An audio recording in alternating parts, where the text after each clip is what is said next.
Whispers from the dust. The silent valley. The desert winds whispered through the barren canyons of Ashen'tall, carrying with them the faint sound of laughter and the jingle of gear. A small caravan of adventurers moved cautiously through the rocky terrain, their spirits high despite the unforgiving landscape. They were seasoned travelers, men and women who had faced the perils of the desert before and lived to tell the tale. But today, their journey was not guided by maps or stars, but by something far more mysterious, a creature that had appeared to them just days before. The creature was unlike anything they had ever seen, a curious mix of bird, snake, and fennec fox. It had the body of a fox, sleek and agile, with large ears that twitched at every sound. Its wings, feathered and delicate, were tucked close to its sides, and its tail was long and sinuous, moving with a serpentine grace. The creature's eyes, wide and bright, sparkled with intelligence and mischief, and it had led the caravan to several small treasures, an old coin here, a piece of jewelry there, enough to keep their interest piqued and their hopes high. The adventurers had taken to calling the creature Lucky, for it seemed to bring them nothing but fortune. Lucky had appeared to them in the dead of night, perched atop a rock and watching them with those keen eyes. At first they had been wary, but when it had led them to a hidden spring in the middle of the desert, their fears had melted away, replaced by gratitude and curiosity. "Look at this!" one of the adventurers, a burly man named Rook, exclaimed as he held up a small, glittering gem he had just unearthed from beneath a pile of stones. "Lucky's done it again." His companions gathered around, their faces alight with excitement. "That's the third one this week," said Mara, a lean woman with sharp eyes, "and each one worth more than the last." Lucky, in its fox form, sat nearby on its haunches, watching them with a playful tilt of its head. It made no sound, but its eyes gleamed as it nodded encouragingly, as if urging them to keep going, to follow where it led. "I've never seen anything like this," murmured Simon, the youngest of the group, as he reached out to scratch Lucky behind the ears. The creature closed its eyes in contentment, leaning into the touch. "It's like it knows exactly where to find the good stuff." "Of course it does," Rook chuckled, pocketing the gem. "That's why we're lucky to have it. We'll be rich before we even reach the next town." The group laughed, their spirits high as they continued to follow Lucky deeper into the canyons. They trusted the creature implicitly, seeing it as a benevolent guide sent to help them on their quest. It never spoke, never gave any indication of its true nature, but its playful demeanor and the treasures it led them to had won them over completely. As the days passed, the landscape around them began to change. The canyons grew narrower, the shadows deeper, and the air heavier with a sense of foreboding. But the adventurers paid little heed. They were focused on the riches they had already found, and the promise of more to come. "Have you noticed the silence?" Mara asked one evening as they made camp. The fire crackled softly, its light casting flickering shadows on the canyon walls. "What do you mean?" Simon replied, glancing around. "Listen," Mara said, her voice low. "There's no wind, no birds, nothing. It's like the world's holding its breath." The others fell silent, straining to hear. She was right. The usual sounds of the desert had faded away, leaving only the crackling of the fire and the faint rustle of their own movements. The silence was thick, almost palpable, pressing down on them like a heavy blanket. "Maybe it's just the place," Rook suggested, though his voice lacked its usual confidence. "We're pretty deep in now." Lucky, perched on a nearby rock, watched them with its bright eyes. It seemed unconcerned, its tail swishing lazily behind it as it yawned and stretched. The adventurers exchanged uneasy glances, but Lucky's calm demeanor reassured them, and soon they were laughing and talking again, their concerns forgotten. The next day, Lucky led them to a narrow pass, the entrance to a valley that was hidden from the world by towering cliffs. The valley was eerily beautiful, its floor covered in soft, pale sand that glittered faintly in the sunlight. The adventurers could see the remnants of old structures, half-buried ruins that hinted at a civilization long forgotten.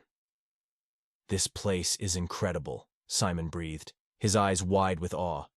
"We could spend weeks here, searching for whatever treasures are hidden." "And we will," Rook agreed, his voice filled with determination. "This is what we've been looking for." That night, as the others settled down to sleep, Rook sat by the fire, an old tattered map spread across his lap. He studied it intently, trying to make sense of the strange symbols and faded markings.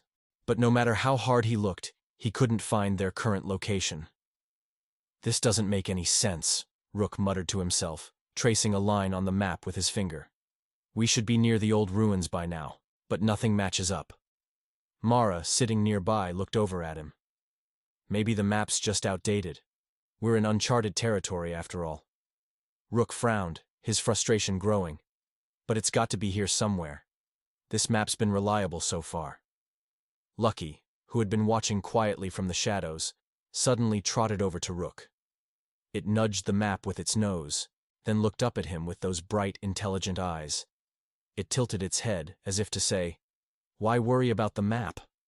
Let's keep going." Rook hesitated, looking from the map to Lucky. "You think we should just move on? Trust our instincts?" The creature nodded, its tail flicking back and forth in a playful manner.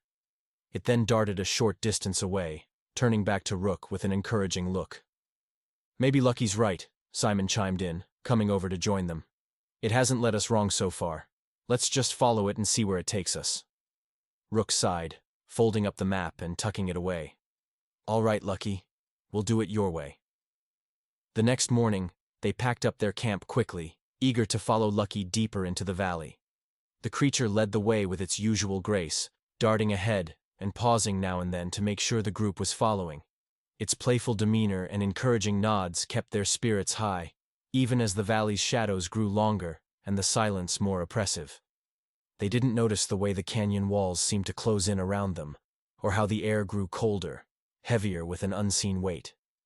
They trusted Lucky completely, never questioning the path it led them down. As they ventured deeper, the remnants of the ancient civilization became more pronounced. Crumbling statues, weathered inscriptions, and half-buried structures.